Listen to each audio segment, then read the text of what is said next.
हाय, मैं छोटन कुमार आप सभी को एनसीईआरटी ज्ञान हब पे स्वागत करता हूं। दोस्तों, हमने पिछली क्लास में बात किया था NMS previous year question session 2021 और 22 का पार्ट 1, जिसमें से हम लोग बात किए थे साइंस के वैसे क्वेश्चन जो एनएमएस के एग्जाम में पूछे गए थे।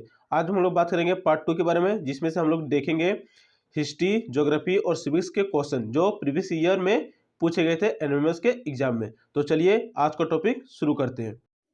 तो दोस्तों आते हैं पहले क्वेश्चन की ओर। पहला क्वेश्चन क्या है दोस्तों हिस्ट्री से कि डलहौजी की राज्य अपहरण नीति के आधार पर पहला राज्य जो अंग्रेजी राज्य में मिला लिया था कौन सा राज्य था। कहने का मतलब क्या है कि जो डलहौजी ने अपनाया था डॉक्ट्रिन ऑफ लैप्स हड़प राजनीति, ठीक है, तो वो सबसे पहले राज्य था जो हड़पा गया था अंग्रेजों के द्वारा, तो वो था सतारा। ठीक है दोस्तों, तो डलहौजी की राज्य हड़प नीति के तहत जो पहले राज्य हड़पा गया था वो इसका नाम क्या था दोस्तों, तो सतारा। अब आता है क्वेश्चन नंबर 2। क्वेश्चन नंबर 2 क्या दोस्तों कि ये हिस्ट्री ऑफ ब्रिटिश इंडिया किसके द्वारा लिखा गया, तो वो लिखा गया था जेम्स मिल के द्वारा। किसके द्वारा लिखा गया दोस्तों, जेम्स मिल के द्वारा। अब आता है क्वेश्चन नंबर 3 की ओर। क्वेश्चन नंबर 3 क्या है कि बंगाल में नील की खेती विफल होने के बाद रोपको ने अपने काम कहाँ शुरू किया। कहने का मतलब क्या है कि बंगाल में नील की खेती जब खत्म हो गया या फिर कोई तरह से नहीं चल पाया, तो उसके बाद उन लोगों ने उस खेती को कहाँ शुरू किया, तो वो शुरू किया था बिहार। अब आता है क्वेश्चन नंबर 4 की ओर। क्वेश्चन नंबर 4 क्या है दोस्तों कि जब अस्थाई बंदोबस्त लाया गया तब भारत के गवर्नर कौन थे। कहने का मतलब क्या है कि जब भारत में अस्थाई बंदोबस्त लाया गया था उस टाइम पे गवर्नर कौन थे, तो गवर्नर थे लॉर्ड कॉर्नवालिस। अब आते हैं क्वेश्चन नंबर 5 की ओर। क्या बोला कि 1857 की क्रांति कहाँ से प्रारंभ हुई। कहने का मतलब क्या है दोस्तों कि जब भारत की पहली स्वतंत्रता संग्राम शुरू हुआ 1857 में, तो वो क्रांति कहाँ से प्रारंभ हुई थी, तो वो प्रारंभ हुई थी मेरठ से। अब आते हैं क्वेश्चन नंबर 6 की ओर। 6 क्या है दोस्तों कि भारत छोड़ो आंदोलन की शुरुआत कब हुई थी, तो वो हुई थी 1942, मतलब कि 1942 में। अब आते हैं क्वेश्चन नंबर 7 की ओर। क्वेश्चन नंबर 7 क्या पूछा गया था दोस्तों कि 17वीं सदी की एक महत्वपूर्ण भारतीय पतन, जिसको पतन का इंग्लिश में बोलते हैं पोर्ट, ठीक है दोस्तों, वो कहाँ पे था, तो जो सबसे महत्वपूर्ण पोर्ट था तो वो था सूरत में। और भी बहुत सारे महत्वपूर्ण पोर्ट थे जिसमें से मुंबई का पोर्ट था। अब आते हैं क्वेश्चन नंबर 8 की ओर। क्वेश्चन नंबर 8 क्या दोस्तों कि 1877 में वायसराय लिट्टन ने रानी विक्टोरिया को केसर हिंद से सम्मानित करने के लिए कहाँ विशाल दरबार का आयोजन किया।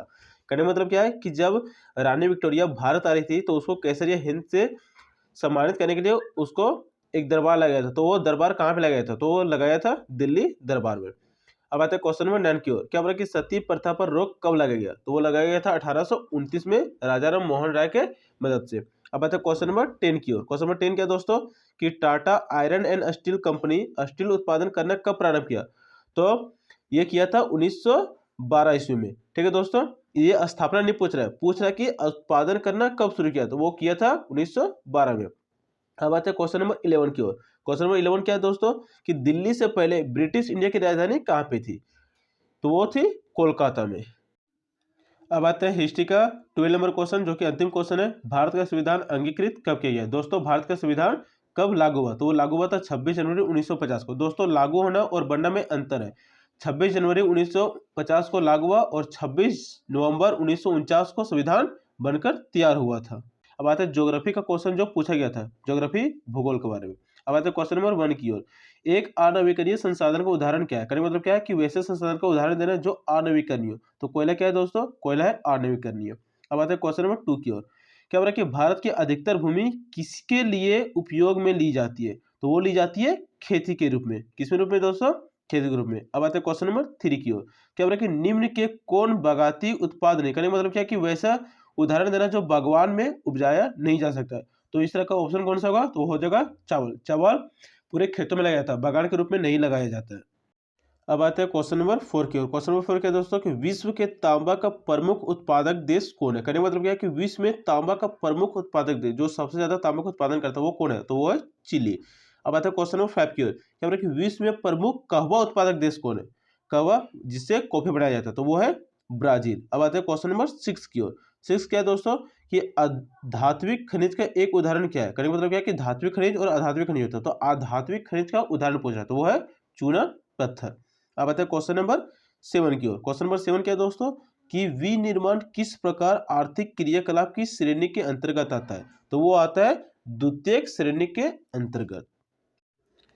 अब आते हैं क्वेश्चन नंबर 8 की ओर। क्वेश्चन नंबर 8 क्या था दोस्तों कि उद्यान कृषि का अर्थ क्या है। उद्यान कृषि मतलब जो किसी उद्यान में लगाया जाता है? तो वो है फलों और सब्जियों को उगाना।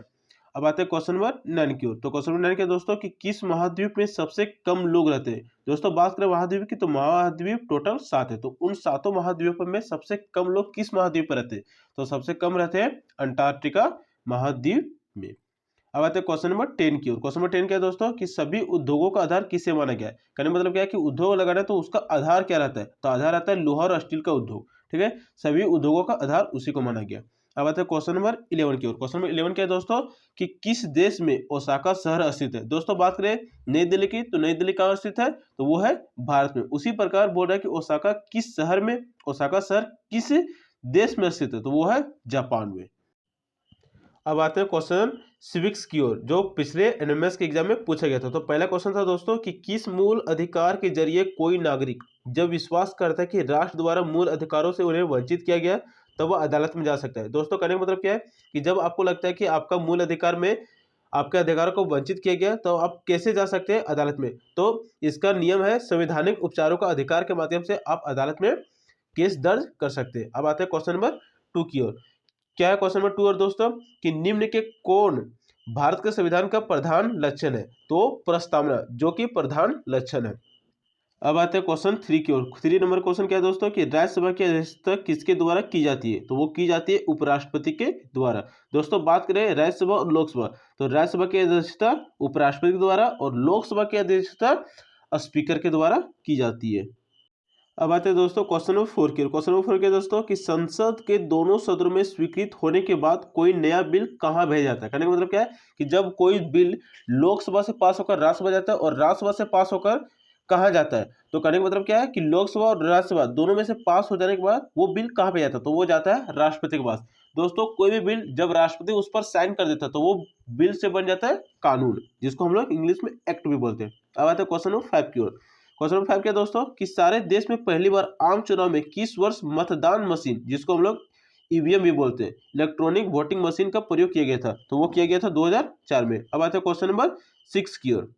तो क्वेश्चन 6 क्या दोस्तों कि संविधान के किस अनुच्छेद में प्राण और दैहिक स्वतंत्रता का संरक्षण के मौलिक अधिकार के बारे में दिया गया? तो वो दिया गया है आपके आर्टिकल 21 में।